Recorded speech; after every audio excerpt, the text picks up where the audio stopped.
안녕하세요, 운명원입니다. 그동안 잘 지내셨나요? 지난 시간에는 보수주의의 멘토 하이에크의 자유관에 대해 알아봤었는데요. 하이에크가 말하는 자유는 타인에 의한 강제가 없는 상태를 말하는 것이었습니다.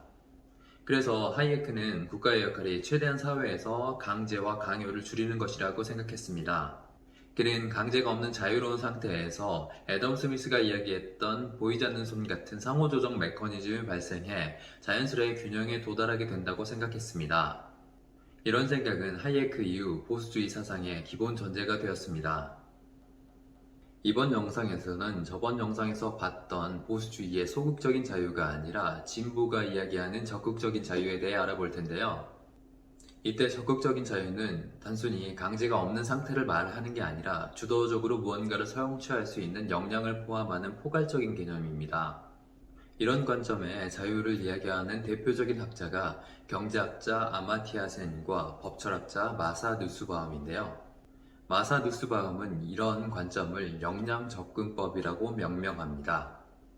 역량 접근법의 관점에서 간섭의 배제를 이야기하는 소극적인 자유는 명목상의 자유일 뿐입니다. 예를 들어 타인의 간섭이 없는 상태라고 하더라도 장기 실업 상태에 있는 사람이 정말로 자유로운 걸까요? 그는 경제적인 궁핍과 자존감 하락 때문에 스스로를 비참하게 생각할 겁니다. 현실에는 적극적인 자유가 없다면 아무것도 하지 못하는 상황이 많습니다. 소극적 자유는 복잡한 현실을 반영하지 못하기 때문에 실질적인 자유를 가져다 줄 수 없습니다. 진보 진영에서는 자유에 일정한 정도의 능력과 적절한 조건이 필요하다고 말하는데요. 복지제도 확대와 사회 안전망 구축에 노력을 기울이는 이유가 여기 있습니다. 아마티아세는 역량 접근법을 대표하는 학자입니다. 그는 평생 빈곤과 불평등 문제를 연구한 학자인데요. 그 업적을 인정받아 1998년 노벨 경제학상을 받았습니다. 그는 사회의 발전을 경제적인 성장이 아니라 자유가 확대되는 과정이라고 생각했는데요. 그래서 그는 사회 발전을 평가할 때도 GDP가 아니라 개인이 자유를 누릴 수 있는 환경이 평가 기준이 되어야 한다고 생각했습니다. 매년 국제연합개발계획에서 인간개발지수라는 것을 발표하는데요. 이 지수는 평균 수명, 교육 수준, 소득 등을 종합해 산정한 것입니다. 이 지수를 센이 만들었죠. 하이에크는 자유를 개인적인 자유에 한정했습니다. 그래서 타인에 의한 강제가 없는 상태를 사회가 지켜야 한다고 말했죠. 그런데 아마티아 센은 자유를 개인적인 자유로 한정하는 것이 개인을 타인이나 환경과 동떨어진 허구적인 섬으로 만드는 것이라고 비판했습니다. 그가 봤을 때 정치에 참여할 자유, 빈곤하지 않다는 의미에서의 자유, 부당한 이유로 차별받지 않을 자유 등은 개인적인 자유는 아니지만 이 자유들이 보장되지 않는다면 개인적인 자유도 파괴될 것이라고 생각했습니다. 하이에크는 적극적인 자유를 추구하면 소극적인 자유가 파괴될 거라고 생각했는데요. 반대로 역량 접근법은 적극적인 자유를 추구하지 않으면 소극적인 자유까지 파괴된다고 생각합니다. 이런 이유 때문에 누스바움은 모든 자유는 적극적 자유다라고 말을 했죠. 자유에는 크게 두 가지 요소가 있는데요. 하나는 개인의 내적인 선택 과정이고 다른 하나는 외적인 환경적 요인입니다. 보수주의는 상대적으로 개인의 내적인 선택 과정에, 진보주의는 상대적으로 환경적 조건에 더 주목하는데요. 역량 접근법은 개인의 내적인 선택 과정과 함께 환경적인 요인을 중요하게 생각합니다. 가령 가난한 가정 환경에서 자란 똑똑한 학생이 있다고 가정을 해봅시다. 이 학생은 부유한 가정 환경에서 자란 학생과 비교했을 때 수준 높은 교육을 받을 가능성이 낮습니다. 열심히 공부해 좋은 성적을 거둔다고 하더라도 나중에 진로를 선택할 때 경제적인 조건의 영향을 받을 수밖에 없을 겁니다. 아마티아 센이 제시하는 또 다른 예시를 들어볼까요? 가정폭력에 시달리는 인도의 한 여성이 있습니다. 이 여성에게 이혼하고 혼자 살 수 있는 자유가 있을 거라 생각하겠지만 이혼 절차가 까다롭고 이혼 후에 생계를 유지할 방법이 없다면 이 여성에게 이혼하고 혼자 살 수 있는 자유가 있는 걸까요? 선택권이 있다는 이유만으로 자유롭다고 말할 수 없을 겁니다. 자유에는 역량이 필요하고 그 역량에는 개인적인 능력뿐 아니라 환경적인 조건이 포함됩니다. 자유에는 여러 가지 구성 요소가 있는데요. 센은 기초적인 자유를 크게 5가지로 구분합니다. 정치적인 자유, 경제적인 용이성, 사회적 기회, 투명성 보장, 안전 보장, 누스바움은 여기에 지적, 정서적 역량, 사회적 관계 같은 고차원적인 특성을 포함시키죠.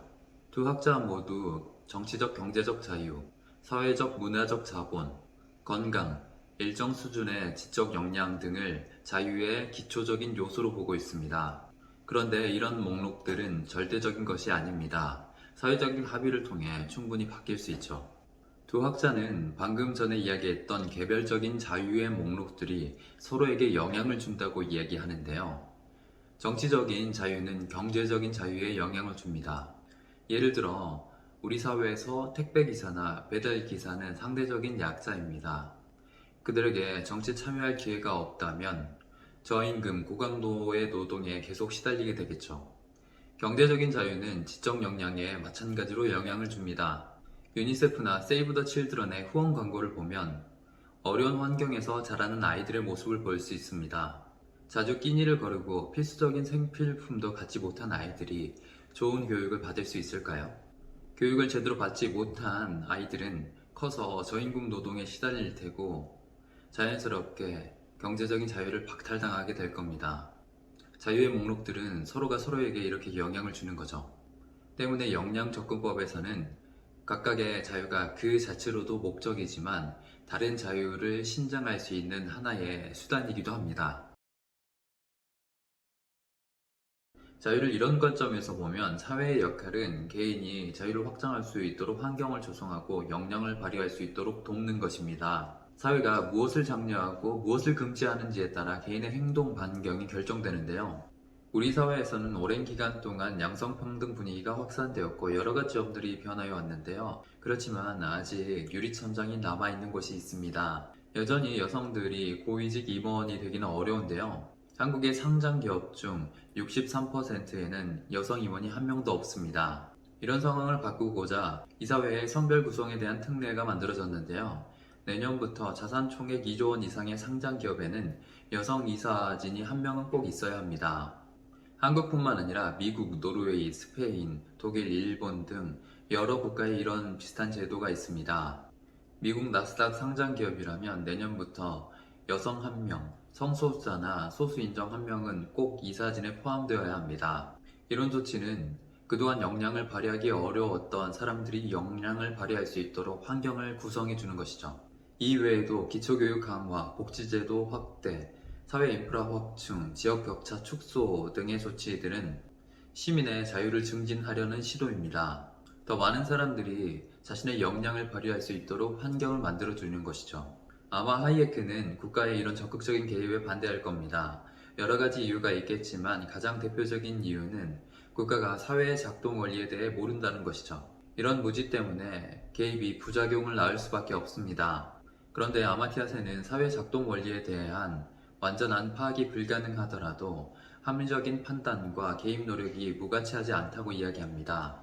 단지 부작용을 예측하고 대비하려는 노력이 더 필요할 뿐이죠. 지난 영상과 이번 영상에서 보수와 진보의 자유관에 대해 알아봤는데요. 거칠게 구분하자면 소극적 자유 대 적극적 자유로 구분할 수 있을 겁니다. 근데 실제로는 학자나 정치인마다 자유를 다른 의미로 사용하기 때문에 이렇게 간단하게 이야기할 수는 없습니다. 보수주의 정치인들 중에서도 국가의 역할을 중요하게 다루는 이들이 많으니까요. 시대마다 자유의 개념도 변하고 있는 겁니다. 제가 여러 이론을 공부하면서 깨닫는 것 중에 하나는 시대나 상황마다 다른 사고방식이 필요하다는 것인데요. 오늘날의 우리 사회에 필요한 자유관이 어떤 것인지 생각해 볼 필요가 있는 것 같습니다. 그럼 다음 시간에 만나요.